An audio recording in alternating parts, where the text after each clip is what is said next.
walirraa waraabee namoota baay'eetu lallabaa si fakkaachuudhaaf miti akka baluu ta'uu dadhaba jireenyi lallaafaa booda hin fakkaatu lallabasoo osoo manni gabba'ee himee namatti hin tolu seenessa itti waamamee miti muuxannoodhaan tajaajila hin jiru ba'aan keessasaa buddeenaaf waliin na'ee bula. Namoonni baay'een sammuu isaanii kan ittiin hojjetu malee sammuun isaanii kun akka boqotu hin barbaadan.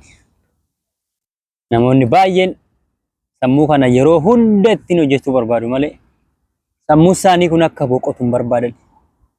Sammuun dhala namaa kun garuu yoo boqonnaa laatteef yoo sammuu kee kanaati yoo boqonnaa laatteef akkuma motorri tokko gaafa akka malee deemee inni sammuun dhala namaas akkasi. Yeroo hunda hojii, yeroo hunda yaada, yeroo hunda hojii, yeroo hunda yaada gaafa ta'u sammuun kee kun si dadhabaa deema natti fakkaata. Akka kiyyaatti garuu sa'aatiin hojii, sa'aatii hojiiti, sa'aatiin boqonnaa immoo akkasitti sa'aatii boqonnaa keetti dabarfachuun gaariidha. Eenyu wajjin dabarfatta sa'aatii boqonnaa keeti? Eenyu wajjin dabarsuu barbaadda sa'aatii boqonnaa kee? Sa'aatii boqonnaa kee eenyu wajjin dabarsuu barbaadda?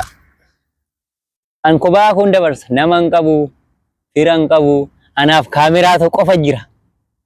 Anaaf kaameraa ta'u qofa jira.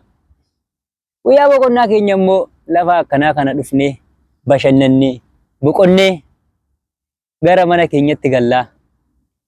Inis immoo gaafa boqonnaa keessanii boqonnaan isiniif malaa, isin barbaachisa boqonnaani.